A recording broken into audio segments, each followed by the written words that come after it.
2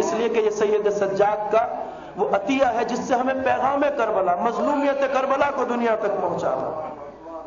بازار میں کھڑے ہو کے کچھ لوگ ہنس رہے ہو، کوئی نہیں پوچھتا کہ کیوں ہنس رہے ہو، مگر گریے میں اتنی طاقت ہے، آنسوؤں میں اتنی طاقت ہے کہ اگر کوئی بھی رو رہا ہو تو ہر آدمی آگے بڑھ کے پوچھتا ہے بھائی کیوں گریا کر رہے ہو؟ تو پھر کیا ان آنسوؤں سے، اس ماتم سے ہم پیغام کربلا کو نہیں پڑھا سکتے؟ گریا تاسی ہے سید سجاد کی، کتنا روئے میرے امام، ہر مقام پہ روئے، اور دوستوں کو، احباب کو، چاہنے والوں کو بتا کے روئے۔ کسی چاہنے والے نے پوچھا مولا سب سے زیادہ مصیبتیں کہاں پڑی؟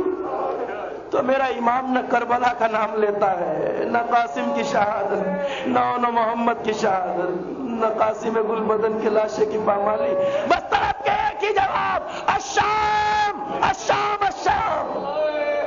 عابد سے جب وطن میں کسی نے کیا کلام، گزرے ستم زیادہ کہاں تم پہ یا امام، فرمایا روکے آپ نے الشام شام شام۔ سرننگے میرا کنبہ تھا اور گرد خاص و عام، ارے بیووں کو دیکھ دیکھ ادو شاد ہوتے تھے، بابا کا سر بھی روتا تھا اور ہم بھی روتے تھے، اجرکم اللہ، بابا کا سر بھی روتا تھا اور ہم بھی روتے تھے۔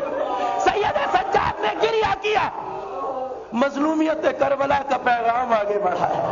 میرا بابا کیسا مظلوم مارا گیا، روایتیں کہتی ہیں جب میرا بیمار امام بازار مدینہ میں آتا تھا تو قصاب کٹے ہوئے گوشت پر پردہ ڈال دیتے تھے کہ امام کٹے ہوئے گوشت کو دیکھ کر کہیں کربلا کو یاد کر کے نہ رونے لگے۔ اجرکم اللہ آزادارو، کہیں میرا بیمار امام کربلا کو یاد کر کے نہ رونے لگے۔ روایتوں کی لفظیں ہیں، ایک چاہنے والا امام کے بیت الشرف کے قریب سے گزر رہا تھا، چھت سے گرتے ہوئے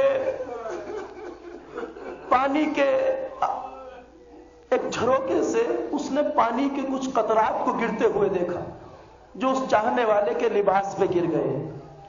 آیا، دق الباب کیا، کنیز نے دروازہ کھولا تو پوچھا اے کنیز خدا یہ بتا، یہ پانی جو اوپر سے گر رہا ہے بالا خانے سے یہ کیسا ہے؟ میرا لباس نماز کے کپڑے ہیں، یہ پانی پاک تو ہے نا؟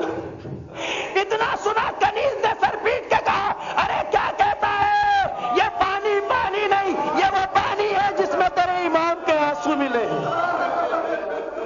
مولا وضو کے لیے بیٹھے تھے کہ یکایک کربلا یاد آ گئی، اتنے آنسو گرے، اتنے آنسو گرے کہ یہ پانی مضاف ہو گیا، یہ وہ پانی ہے جس میں تیرے امام کے آنسو۔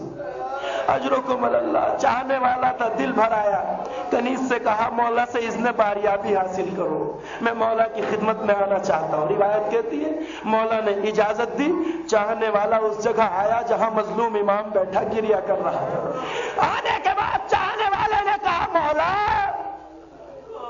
کب تک گریا کیجیے گا، آقا مدتیں گزر گئی، آقا اب صبر کیجئے۔ تو روایت کہتی ہے میرے امام نے کہا اے چاہنے والے تو نے انصاف نہیں کیا، تو نے انصاف نہیں کیا، بتا یعقوب کا ایک یوسف صرف نظروں سے اوجھل ہوا تھا، فراق یوسف میں یعقوب اتنا روئے کہ آنکھیں سفید ہو گئی، آنکھیں سفید ہو گئی۔ ارے بتا اسے کتنا رونا چاہیے جس کے 18 یوسف کربلا کی زمین پہ اس کے سامنے قتل کر دیے گئے، بتاؤ اسے کتنا گریا کرنا چاہیے، بتاؤ اسے کتنا رونا چاہیے۔ روایت کے فقرے ہیں، چاہنے والے کی آنکھوں سے آنسو رواں ہو گئے، ایک بار ہاتھوں کو جوڑ کے کہا مولا ٹھیک ہے آپ کے تمام اعزاء اقربا قتل کر دیے گئے، مگر مولا شہادت تو آپ کے گھرانے کی میراث ہے، آقا بس صبر کیجئے۔ سجاد نے یہ سنا، دل بھر آیا، تڑپ کے ایک بات کہی چاہنے والے تو نے صحیح کہا، شہادت ہمارے گھرانے کی میراث ہے، صحیح کہا، شہادت ہمارے گھرانے کی میراث ہے، میں صبر کر لیتا مگر بتا کہ ماں بہنوں اور پھوپھیوں کو بازاروں میں ننگے سر پھرانا یہ بھی کیا مال محمد کی میراث ہے۔ ارے بازار شام و کوفہ تھا، منادی آواز دے رہا تھا یہ علی کی بڑی بیٹی زینب ہے، یہ ام کلثوم ہے، یہ رباب ہے، یہ ام لیلا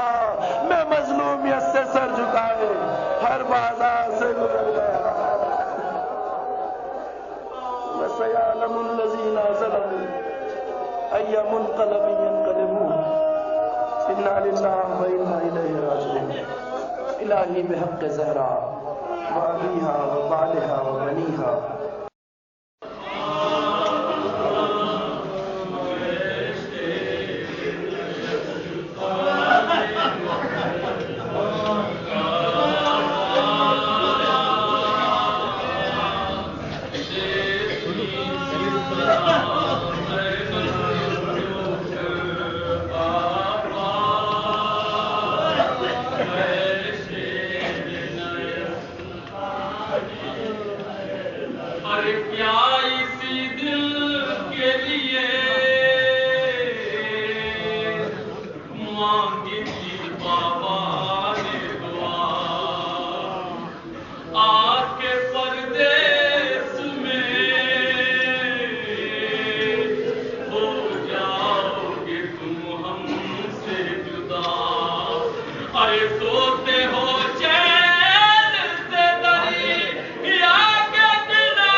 She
اے مسلمانوں رسول پاک کی دیر وصیت، اے مسلمانوں نبی خود روئے ہیں اکثر حدیثیں ان کی شاہد ہیں، نبی خود روئے ہیں اکثر حدیثیں ان کی شاہد ہیں، نبی خود روئے ہیں اکثر حدیثیں ان کی شاہد ہیں، نبی خود روئے ہیں اکثر حدیثیں ان کی شاہد ہیں، ہمیشہ پیر میں رونا ہے سننا، اے مسلمان تمہارے ہی لیے شبیر نے یہ سختیاں جھیلی، تمہارے ہی لیے شبیر دشت غربت میں ابن علی نے گھر لٹایا، دشت غربت میں ابن علی نے گھر لٹایا، دشت غربت میں ابن علی نے گھر لٹایا، دشت غربت میں ہمیں لگتی بنیاد جہاں پر مسلمان امام کھاتے ہیں آنکھیں کام کر سکے ماتم نہ ہو، میرے غریب الوداع، میرے غریب الوداع، میرے غریب الوداع، میرے غریب الوداع، کٹ گیا زہرا کا باغ، ہو گیا زہرا کا باغ، ہو گیا گھر پہ چراغ، غم سے تم کر برات، دل پہ بہتر ہے داغ، میرے غریب الوداع، میرے غریب الوداع، میرے غریب الوداع، میرے غریب الوداع، سبت شبیہ امام کھاتے ہیں آپ کی قسم، سبت شبیہ امام کھاتے ہیں آپ کی قسم، رہ گیا افسوس کم کر سکے ماتم نہ ہو، میرے غریب الوداع، میرے غریب الوداع، میرے غریب الوداع، میرے غریب الوداع، میرے